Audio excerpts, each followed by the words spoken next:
So if you've listened to the Perspectrum for a while, you know that we are anti-education. We don't like literacy.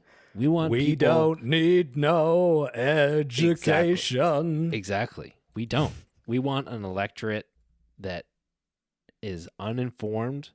We want people that are not, educated to be running the world and all that stuff. Just like the movie Idiocracy. That's really our goal here. And so, luckily, we're aligned with the Republicans in the first debate, who have taken a rather surprising position to abolish the Department of Education. Yeah.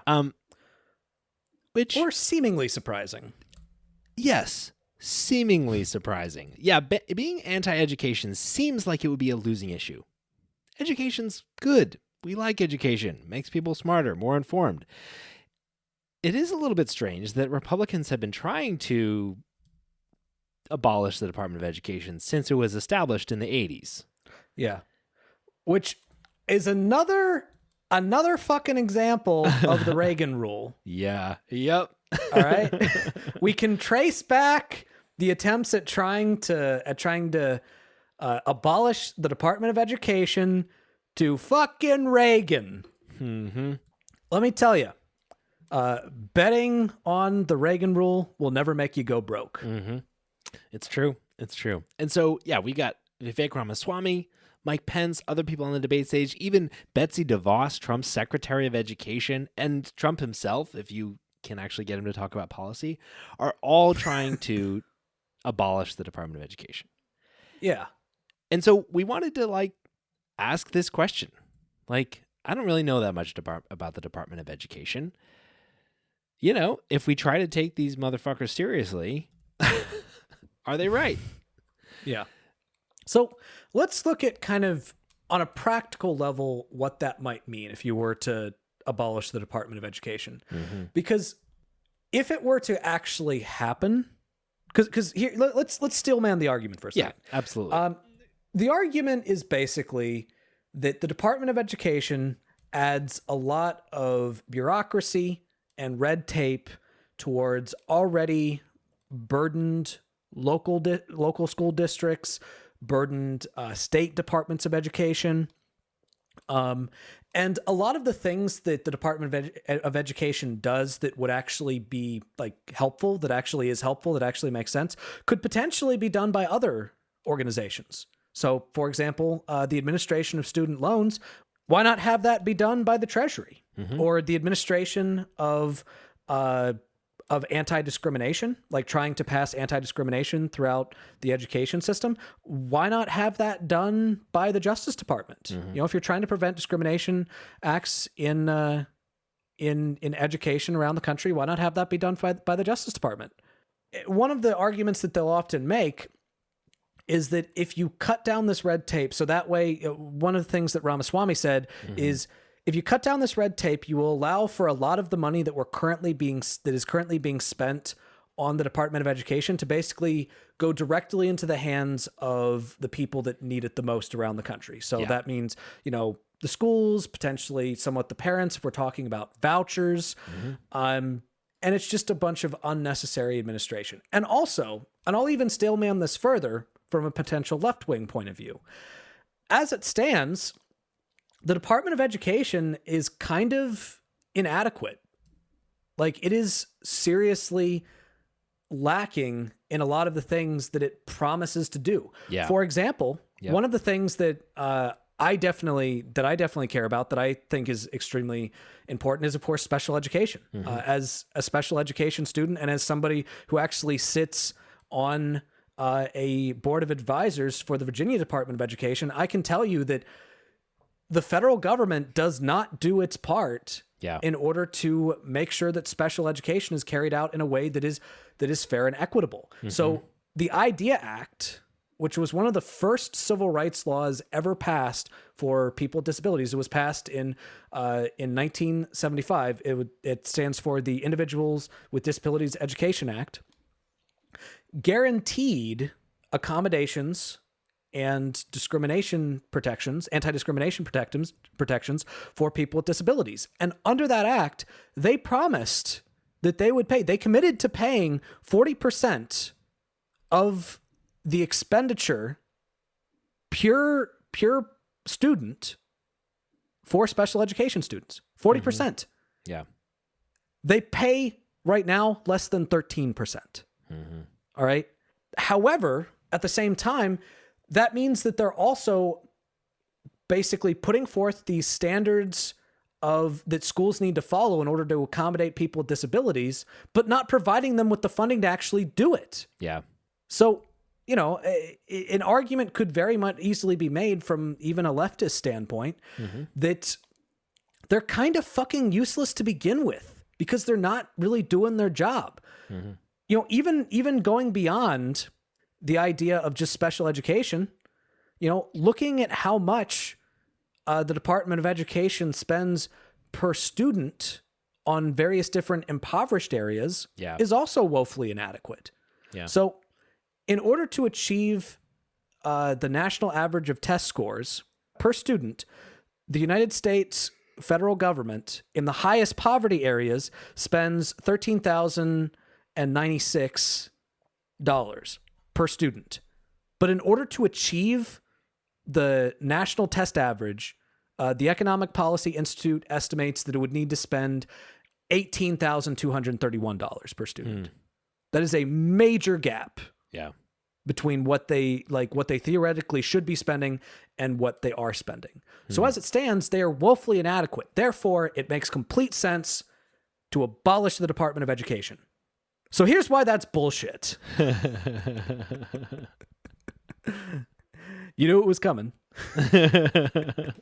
I think it's interesting, Nathan, that you put those sides of the argument in contrast to each other because they work against each other. You know, like it's pretty clear that the problems, at least the main problems with the Department of Education, are that it's a compromised institution that is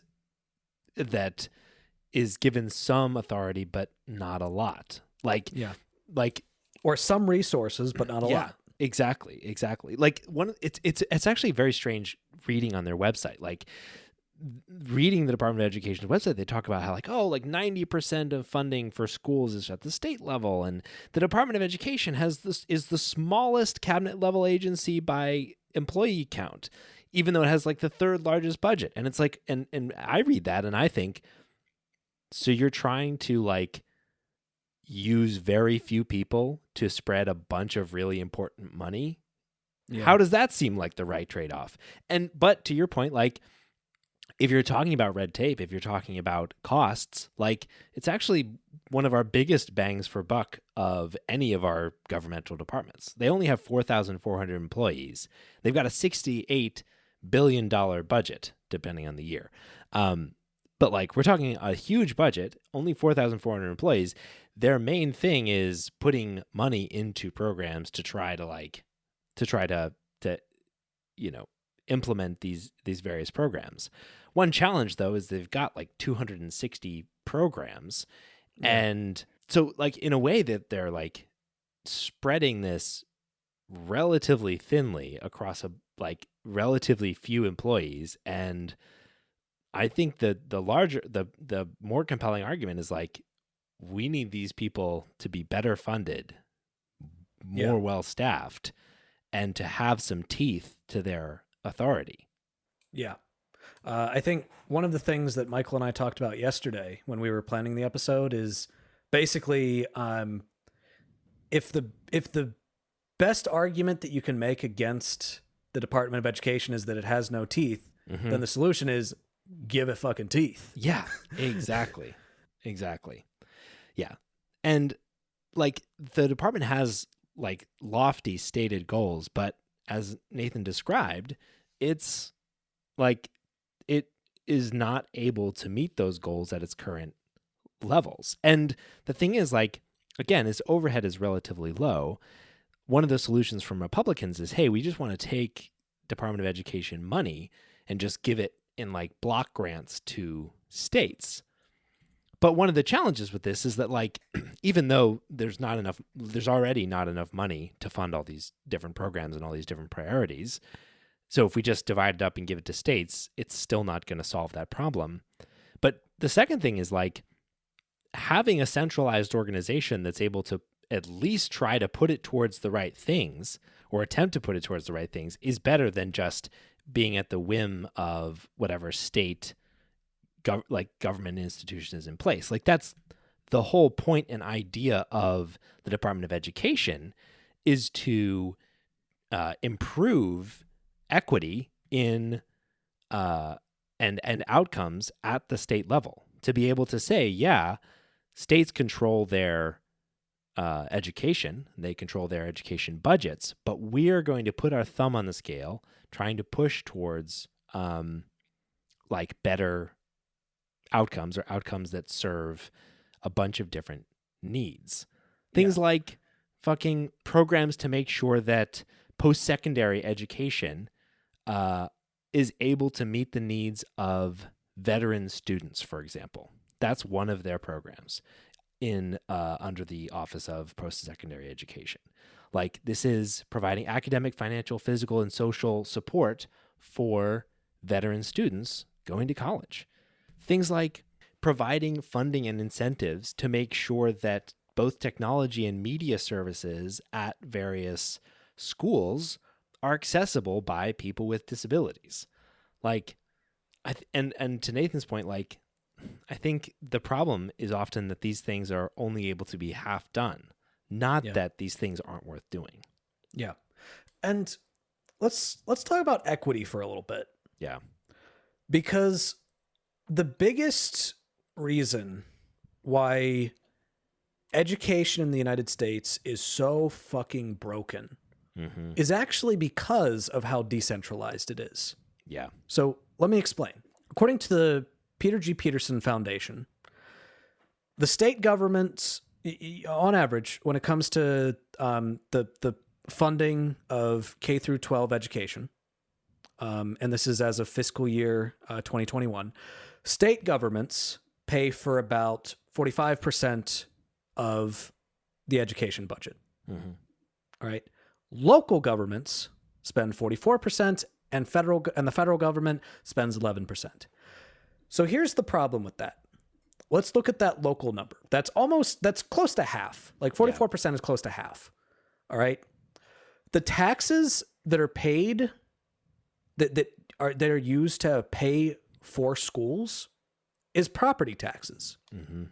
And so what that means is that if you live in an area that is lower income, then what that usually means is that the property in that area is going to be significantly less valuable. Because, you know, if you don't have a high income, you can't afford an expensive house. Yeah.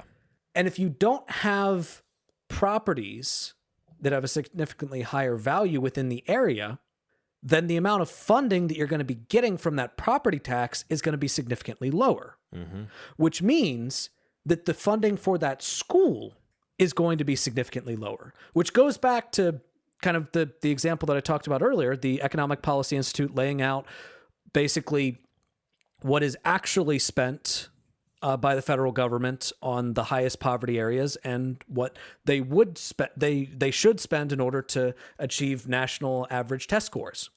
All right, pointing out that discrepancy.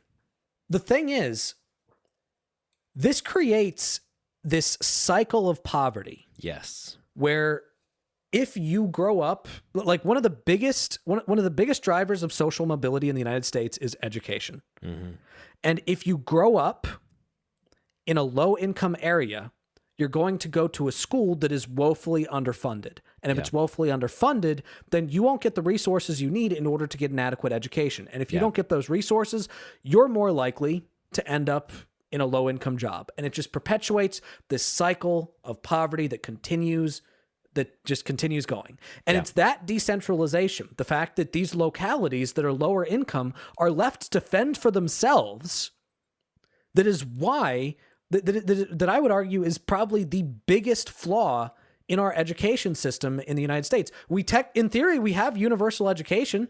We have a universal education system, but it is not universally equitable. Yeah. So you do actually need to have some level of centralization in the funding of education, in the administration of education, or else you end up with situations like what we have right now. Yeah. Again, the fact that it's only 11% of school funding coming from the federal government is a problem, not a good thing. And to your point, like, not only is it on an individual level of a vicious cycle or for low income folks to continue and lack social mobility, and a virtuous cycle for high income folks to be able to be upwardly mobile, there's a virtue and vicious cycle in the schools themselves, right? You have schools that are funded by high value properties, which get more funding.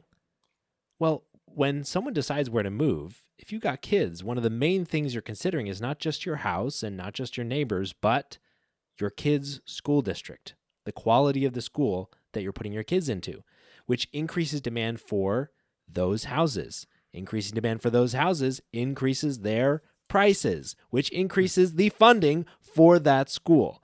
And so you are in these situations where, like, underfunded schools just continue to be underfunded and well-funded schools get more and better funding. And, like, there's just no natural way out of that situation aside from centralized funding. Yeah.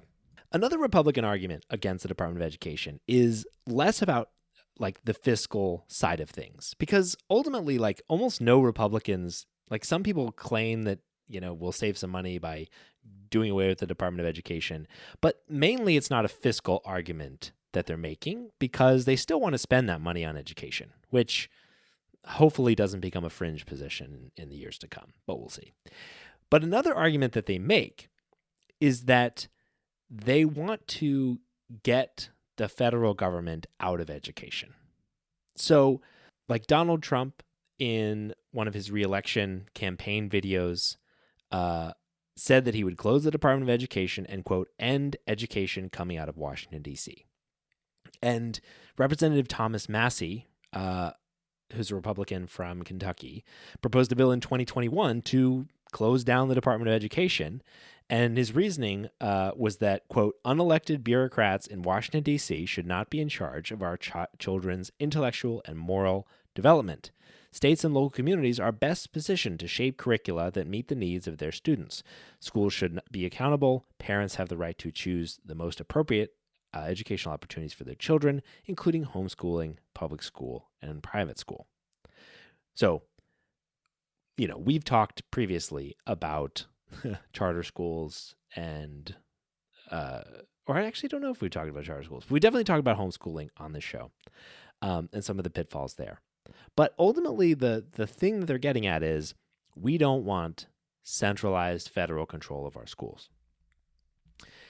The thing is, we don't have centralized federal control of our schools. Like, the U.S. Department of Education allocates funding to try to bolster, certain educational outcomes, but they're specifically barred from establishing schools or colleges, developing curricula, setting requirements for enrollment or graduation, determining state education standards, or developing or test or implementing testing to measure whether states are meeting their educational standards. The Department of Education is about funding. The Department of Education is about research into effective methods of teaching, but ultimately it's all about influence. They do not control these standards, which also seems like a problem to me. Maybe I'm just a big government liberal, but, like, the fact that we have that, like, there are no matter how loose, like, national required standards for education in this country is a decentralization problem. That's mind-blowing to me. Yeah. I mean, it's difficult because on one hand, I am definitely inclined to say that, just because you live in a state with some dumbass Republican governor that doesn't understand science, doesn't mean that you should have a shitty education. Mm-hmm. And it's better to have a stronger centralized standard of learning within the Department of Education than it would be to, have to deal with the that state level. Yeah. But the thing is, what about when the shoe's on the other foot? Mm-hmm. You know, what if it's Donald Trump's Department of Education, Yeah, fair enough. who is then able to create a centralized? I mean, look at right now. He is actively speaking out against trans affirming healthcare for kids in schools. Yeah. Now, if we had a really centralized federal government and Donald Trump ends up winning election, or, you know, the next time a Republican wins election, does that mean that they can then make a federal standard that says, you know, teachers are not allowed to use the pronouns that students want used, or, you know, they're forced to out their students? I don't know if I want that as a national standard. Yeah. You know, it's kind of nice to know that you can live in a state where even if the federal government is doing something really stupid with that, like Trump definitely would, Yeah. if you gave that power to someone like Trump, he would definitely use that to do stupid shit. Yeah. It's nice to know that there are some things that the states can do to fight back about that. So I don't know. I agree with you in principle, but it is kind of a double-edged sword when you're talking about what if the shoe's on the other foot? Totally. I think it's a really fair point. I think it illustrates the inherent and I think like ultimately like positive protective tension of our system. Yeah. Which is that by having a bunch of somewhat decentralized organizations at the state government level relative to the federal government, in some ways we draw an average and call it the federal government, but we've got a lot of play on either side of that average. Yeah. And so like I agree. I mean, it's easy to point, I think it's a fair point. It's easy to point out underperformers relative to, you know, average policy in the United States and say like, hey, we should all be the overperformers on the other side. But when those underperformers end up controlling the federal government and affecting everyone, like that's the inherent tension that we're working with. I think like, so I think would I rather have no power to set standards in the Department of Education rather than an absolute power to set standards? Yes, I would rather have no power to like set standards. I think like they do seem to have just no teeth when it comes to trying to like, you know, influence these standards. Like I could imagine like, I don't know, at least some relatively loose ability to say like, you know, I don't know, teacher certification or something like that. But I don't know. Yeah. The last point that I want to make is kind of a calming point. So you might be hearing us talking about this and you might be hearing, holy shit, there are a bunch of Republican candidates that want to do away with this organization that is like already not doing enough, but like you take away the little that it does do, like that's going to be terrible. And you might be thinking, oh my God, if a Republican is elected president, then that means that the Department of Education is just over and we're all fucked. No. Because, and this is something that I learned in my research. I was actually kind of surprised by this because I always assumed because it's an executive agency, couldn't you just get rid of it with an executive order? But it turns out, no. You would need legislation in order to get rid of it, which is why almost every single Republican president or major Republican activist, going back to Ronald Reagan, has called for the Department of Education to be abolished. You know, Reagan did it. Newt Gingrich did it when he was Speaker of the House. A bunch of candidates in the 2012 primary did it. Donald Trump did it. And now a bunch of other Republicans are doing it for this current election. But it's never happened. Even when Republicans do take power, it doesn't happen because it would have to pass through legislation. It would have to happen through legislation. And, you know, most of the time we talk about how terrible the filibuster is. In this case, the filibuster is going to prevent that from ever happening. Yeah. So even if Republicans do take control of the White House in 2024, you can rest easy. The Department of Education, like, it ain't going anywhere.